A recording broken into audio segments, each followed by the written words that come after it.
new type of threats that right now we're gonna face in this new year? I think there's a lot of things. Nobody will ever see all of these, but I do think something that we're going to see more of. So are we expecting a lot that an attack of ransomware gonna change for this year? I think AI will be a contributor to this. So I think more personalized and more automated. When I'm talking with the people, did you watch this Jeff Crume videos? They'd be like, yeah, we know that. I mean, as a teacher, as an adjunct professor, and you know this as well. You want to reach your students. And when I'm in a classroom, I've got 30 students. When I'm on YouTube, I have the world. To be honest, there is no better way than starting the new year with your idol. So I want to thank Dr. Jeff Crume a lot for joining me in this episode. And I know, guys, that I got great feedbacks the last time about the episode where we talked about AI and all those kind of stuffs.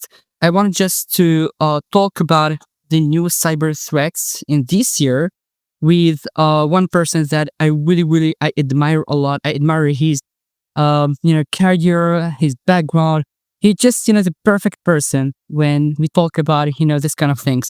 Welcome, Doctor. Thank you so much for joining us. And absolutely, if you can just give an overview about your background for the people who doesn't know. Thank you so much for the invitation, for the kind words, and all the support that you've given me over the past year as well. So my name is Jeff Crume. I am a cybersecurity architect. My position is distinguished engineer with IBM, and I'm also an adjunct professor at North Carolina State University teaching cybersecurity. So I work with clients primarily across the Americas, North and South. But have had opportunity to travel around the world and make lots of friends. Yeah, Dr. Jeff is so well known when we talk about the conferences. I've been following all your conferences last year. Even the kind of topics that you select. So again, back to our topic. So I wanted just to make it about the cyber threats in 2026. So right now, what kind of challenges that we live in? I watched all your videos. And I watched the latest videos in IBM Technology channel, on YouTube channel, and it was fabulous, to talk about that topic. So, and as usual, I get some questions from my followers on the LinkedIn, and this is basically, the most actually question that people are really interested to ask. So yeah, here right now, when we talk about new year, it means new threats and new type of threats. So the question comes, what are the new types of cyber threats to expect to emerge in this new year and aren't widely discussed yet? So people, they are not really discussed it, but what kind of new type of threats that right now we're going to face in this new year? So I've been doing now, I think this is the 4th year in a row that I've done on the IBM Technology YouTube channel, a video on cybersecurity trends for the new year. And each year I try to look back at what have I predicted the previous year and was I right or wrong? And you can go back and judge for yourself and watch those videos and see. But for this year's video, which came out at the end of last year, talking about 2026 and beyond, I think there's a lot of things. Nobody will ever see all of these, and my crystal ball is not perfect by any means. But I do think something that we're going to see more of. Obviously, AI is really important. So any predictions you make in regards to technology probably better involve AI. And so that's what I really leaned into in the 2026 threats video. And I looked at this from two aspects. One of the major trends within AI deals with AI agents. So agents, if you think about it this way, there's one definition I heard that agents are basically models using tools in a loop. And then I would add to that one more word, autonomously. So models using tools in a loop, but then operating autonomously. So that can do a lot of wonderful things, but guess what? From a cybersecurity standpoint, it can also do a lot of damage also. So attackers, I think, are going to be attacking agents. They're going to find ways to, for instance, embed prompt injections into material that agents then will consume. So indirect prompt injections. I think we're going to see a lot of those kinds of things. I think we're going to see Zero-click attacks, which I did a separate video on, where we'll see more of these where uh, an agent, for instance, is processing information and again, indirect prompt injection. Maybe it's summarizing your emails, and when it runs across a set of instructions that tell it to exfiltrate and send all of the information related to this thread out to an attacker, then it may do that. So that's a zero-click attack in the sense that the user did nothing. The agent read their email, and the agent was the subject of the attack, was really the one who fell for the attack. So I think we'll see more of that kind of stuff. We'll see agents involved in privilege escalations. So that's one theme, is basically attacks on agents. Another theme is attacks by agents, where the bad guys will be using agents in order to as a force multiplier for their abilities. Yeah. So they'll be able to automate phishing attacks, malware, have the agent develop new strains of malware because it can just try all the different possibilities and then figure out which one works. Ransomware, where in some of these cases it will do the entire kill chain, from reconnaissance and attack identification, who it's going to go after, hyper personalize the attack and build it just for your environment, attack your environment, and collect the ransom from you, and do all of that through an AI agent. So I think the power of agents, there's a lot of good things that can happen from these, but those are just a few of the bad things. And I think we're going to see those things emerge in 2026. And to be honest, I've been doing a video about integrating right now penetration tests using some AI tools. One of them, it was Neurosploit the version 2, and it works perfectly. I mean, even for the people who are really beginner, and yeah, they can just buy a model, buy subscription, whatever, and they could integrate it into a model and into that kind of tools, and they launch the attack. So it was really, really so efficient, to be honest. So yeah, right now. Yeah, we've heard of vibe coding. Well, there's going to be vibe hacking. Exactly. Yeah.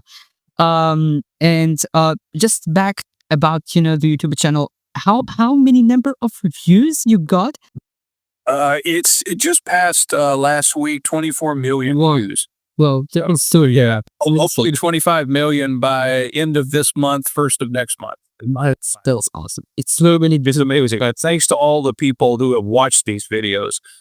It means the world to me that I mean, as a teacher, as an adjunct professor, and this as well. You want to reach your students, and when I'm in a classroom, I've got 30 students. When I'm on YouTube, I have the world. So that's a great amplifying platform. And the impact, the positive impact that you made on the people, it's really, really so huge. So thank you so much for that.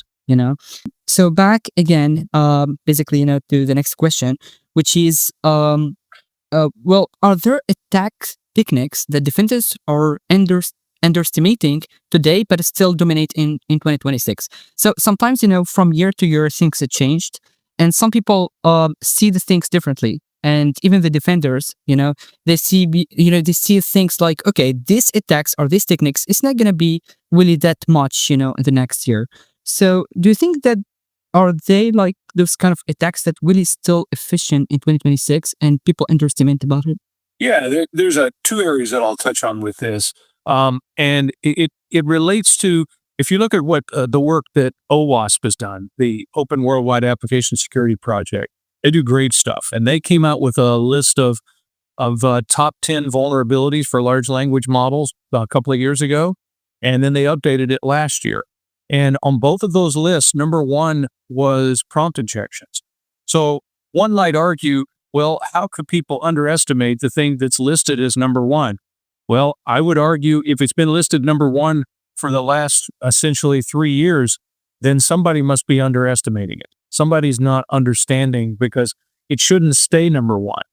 Once we identify something as number one, then we ought to all attack it and get down to it and get it solved. But there's not going to be a simple solution for that. So I think attacks against generative AI and prompt injections in particular are going to be difficult to solve.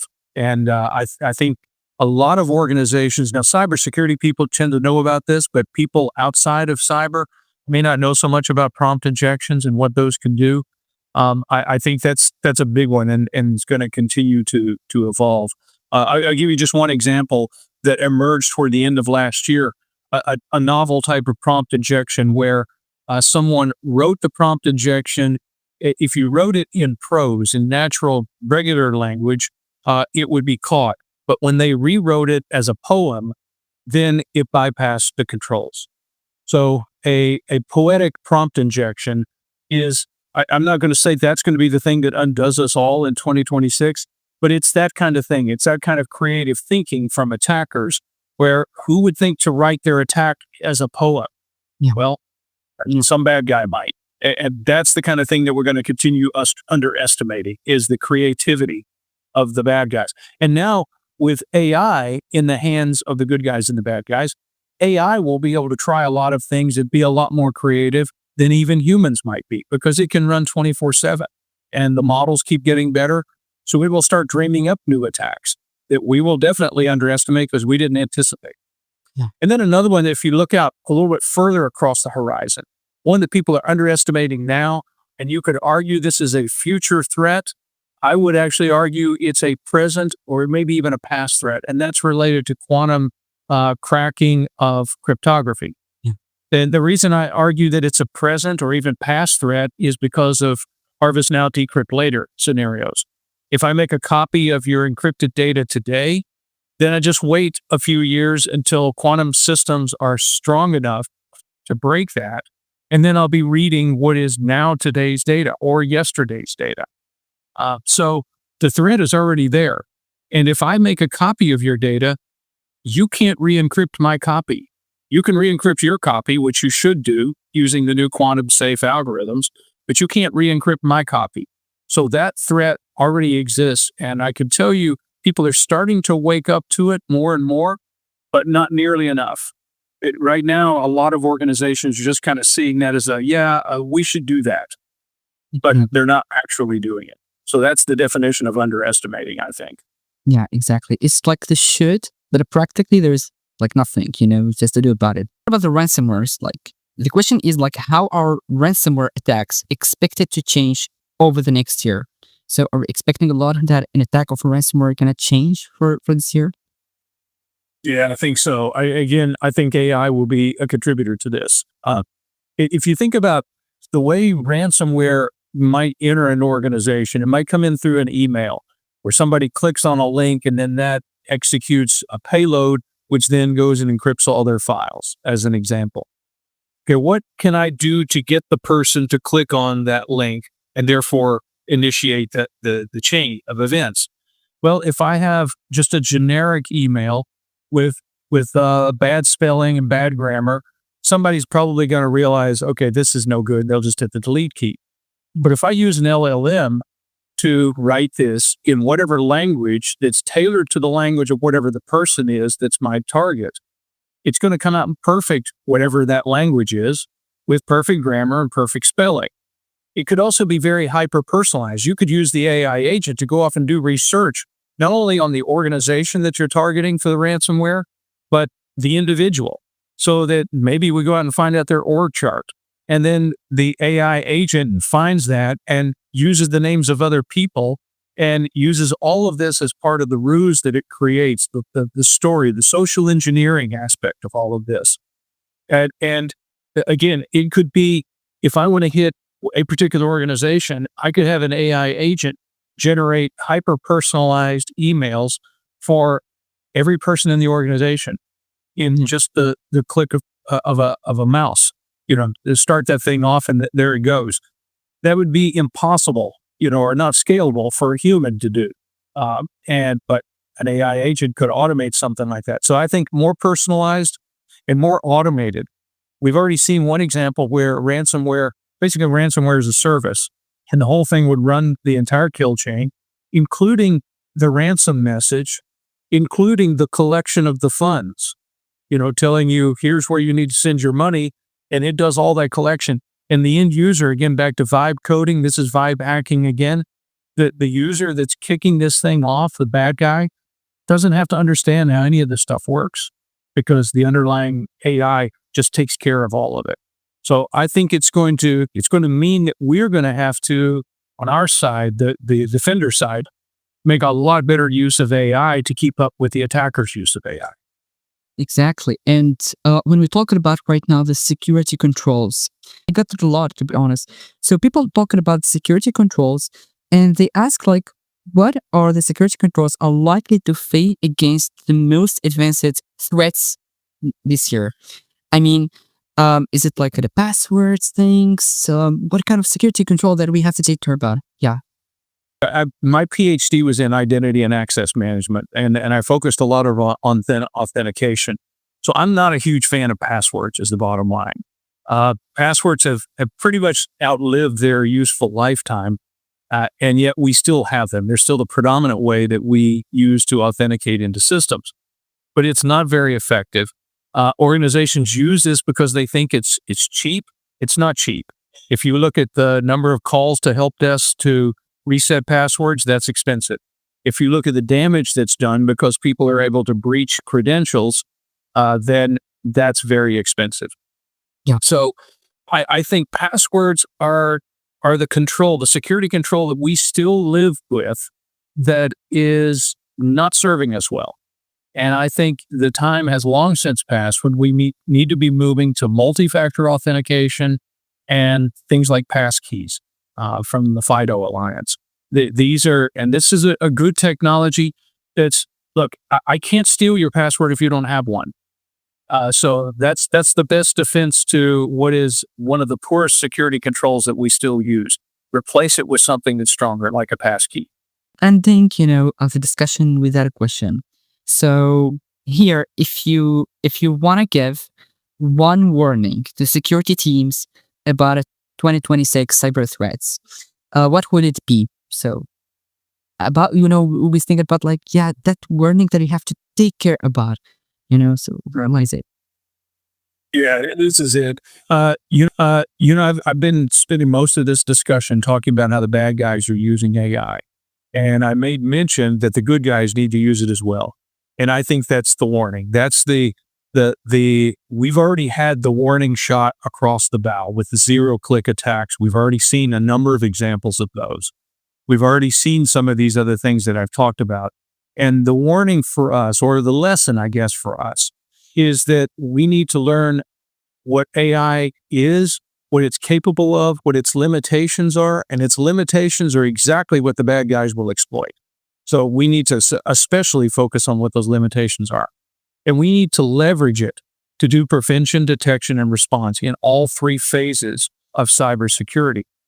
There's a tendency by a lot of people to say, well, AI is going to steal my job. I just want to ignore that thing, put it over in a corner.